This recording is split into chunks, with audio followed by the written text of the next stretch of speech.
तूने क्या कहा ना से, नसीहत करने वाला, ना से नसीहत करने वाला।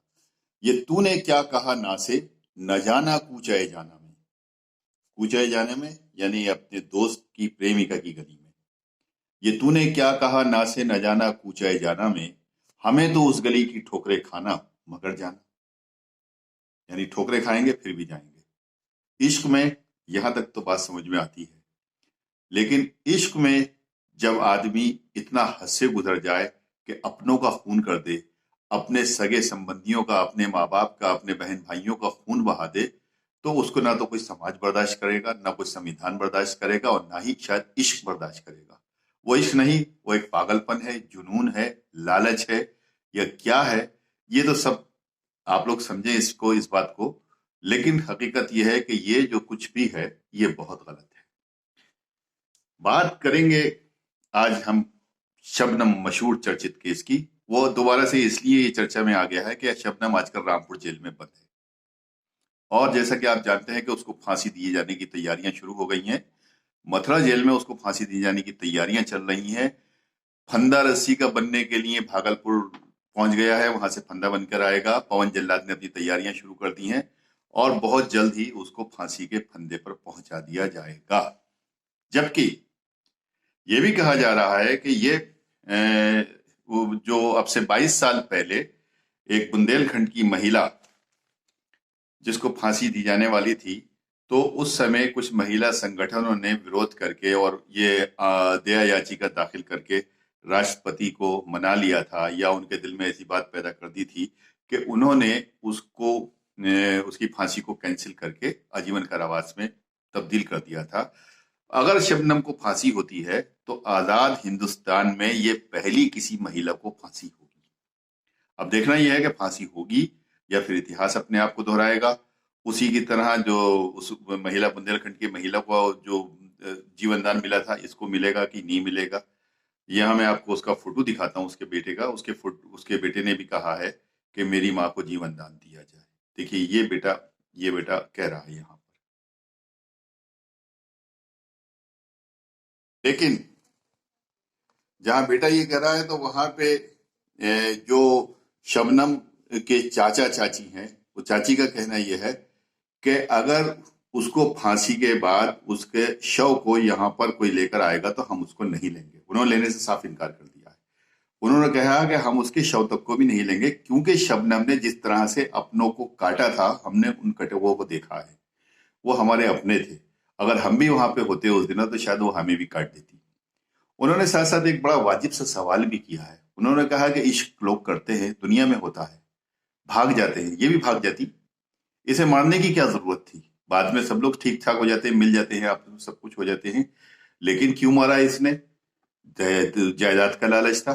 क्योंकि ये भी बता दूं मैं आपको कि शबनम के बाप की करोड़ों की जायदाद आज ऐसे ही बेकार पड़ी है, जिसका कोई वारिस नहीं है। शबनम ने तो सबको मार दिया, अपने भाई को मार दिया, अपनी भाभियों को मार दिया, बाप को मार दिया, माँ को मार दिया, खुद अकेली बची, खुद जेल में है वो। अब उसको भी अगर फांसी हो गई तो वो भी मर जाएगी।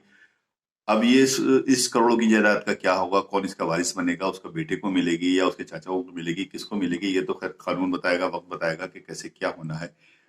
लेकिन उन्होंने ये कह दिया है, इसकी चाची ने, कि हम उसका शव तक नहीं लेंगे यहाँ पर।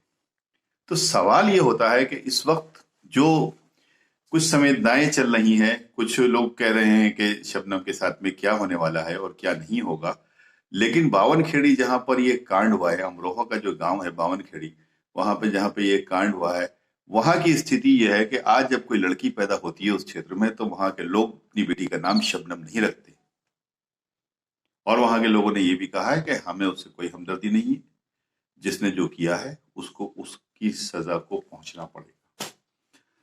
दोस्तों, शबनम कांड के बारे में आप सब जानते हैं, अच्छी तरह से जानते हैं कि कैसे कैसे क्या हुआ था, किस तरह से इसका, ये सैफी बिरादरी की लड़की थी, और जो सामने आ रहा मशीन एक थी जो चलाता था वहां का सलीम खान नाम का एक लड़का, उसके साथ में इसका इश्क हो गया था। लेकिन वो चूंकि बहुत लो स्तर में था और शबनम की फैमिली हाई स्तर में थी, एमए तक इसको पढ़ा दिया था इसके पिता ने। वो चाहते थे कि ये टीचर बने, लेकिन दोनों का प्रेम इस कदर पहुंचा कि दोनों ने जब देखा कि ये हमारी यहाँ बात नहीं मानी जा रही है, तो शबनम ने एक दिन अब बड़ा गंभीर प्लान बना लिया, बड़ा डरावना प्लान बना लिया और सलीम के साथ मिलकर उसने पहले तो अपने माँ बाप को, भाई को, भाभीियों को, सबको पहले जहर दिया उसमें, और जहर देके जब मर गए तो फिर सलीम एक कुल्हाड़ी लेकर आया, उस कुल्हाड़ी से उनकी सबकी गर्दन काट दी।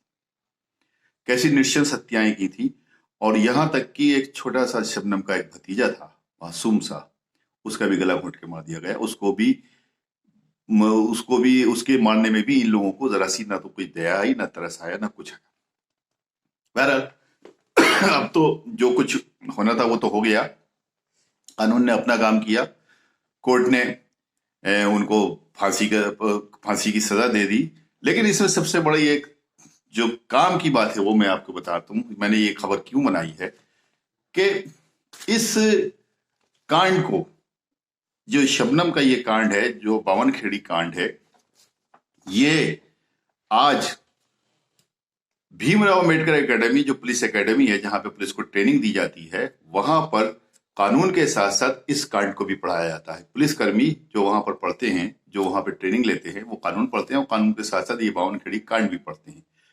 क्यों पढ़ते हैं कि उस समय की पुलिस अधिकारियों ने 3 दिन के अंदर, 72 घंटे के अंदर इस कांड को सॉल्व किया था, हल किया था, और 72 घंटे के अंदर इन खूनियों को मैं आला कत्ल के, यानी जिस कुल्हाड़ी से मारा था उस तक को भी बरामद करके इनको गिरफ्तार करके जेल भेज दिया था। ये उस जमाने की पुलिस की तारीफ थी और उनके काम करने का तरीका था। तो उन्हीं बिंदुओं पर, उन्हीं पर के उन्होंने क्या फोकस किया था, कैसे काम किया था, वो सब उनको पढ़ाते हैं, आज भी एकेडमी में पढ़ाते हैं कि कैसे किस तरह से इस केस को सॉल्व किया गया था। शबनम का अब अंत क्या होगा ये तो अब बहुत जल्दी मालूम हो जाएगा कि वो फांसी पे चढ़ेगी या आजीवन कारावास होगा उसको, अगर दया याचिका हो जाती है। लेकिन फिलहाल सामने से तो जो उसको फांसी की सजा जो दी गई है उसके लिए काम चल रहा है, कार्रवाई चल रही है। दया याचिका उसके वकीलों ने दाखिल की है। दया याचिका पर क्या रिजल्ट आता है, क्या होता है, ये तो हम आपको बाद में बताएंगे। लेकिन इस वक्त शबनम रामपुर जेल में बंद है और उसको लगता है कि शायद वो नहीं बचेगी। इसीलिए जो उसका बच्चा इस वक्त बुलंदशहर के किसी परिवार में पल रहा है, उसने कहा है अपने बेटे से कि तुम मुझसे मिलने मत आना और तुम पढ़ना लिखना और पढ़ लिख के एक बड़ा आदमी बनना, अपनी माँ को कभी याद मत करना, तुम्हारी माँ एक अच्छी औरत नहीं, ऐसा उसने कहा। शायद उसको लगता है कि वो बच नहीं पाएगी और उसको फांसी होगी। लेकिन महिला संगठनों का कुछ नहीं कहा जा सकता। जिस तरह से राम श्री को, बुंदेलखंड की एक महिला को जिस तरह से बचा लिया गया था, उन्होंने अपनी आवाज उठाने के बाद में, हो सकता है कि महिला संगठन फिर कुछ टाइप के आवाजें उठाएं या उसके बेटे की दया याचिका पर क्या हो उसमें। लेकिन अभी इस वक्त जो चल रहा है वो मामला ये चल रहा है कि उसको फांसी की तैयारियां चारों तरफ से लेकर जो चर्चाएं हैं और जो इस वक्त सुर्खियों में है वो यही है कि कब इसको फांसी हो, जल्दी से जल्द इसको फांसी हो और लोग ये अपने अंजाम तक पहुंचे। क्योंकि बावनखेड़ी के लोगों के साथ साथ तमाम लोगों का ये मानना है, जो कानून का पालन करते हैं, जो संविधान की रक्षा करना जानते हैं, जो रिश्तों की अहमियत को जानते हैं, कि इश्क के खातिर या किसी भी अपने पर्सनल लालच के खातिर कोई किसी की जान नहीं ले सकता। लेकिन यहाँ पर तो एक अपनी सगी बेटी ने अपने माँ बाप की जान ली है।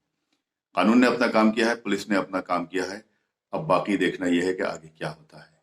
रामपुर से क्राइम एक्सपोजर न्यूज के लिए मैं आरिफ खान। दोस्तों, चैनल को सब्सक्राइब कीजिए, लाइक कीजिए, शेयर कीजिए, सहयोग कीजिए। यही आपका प्रेम, यही आपकी मोहब्बत हमारे चैनल को आगे बढ़ाने के लिए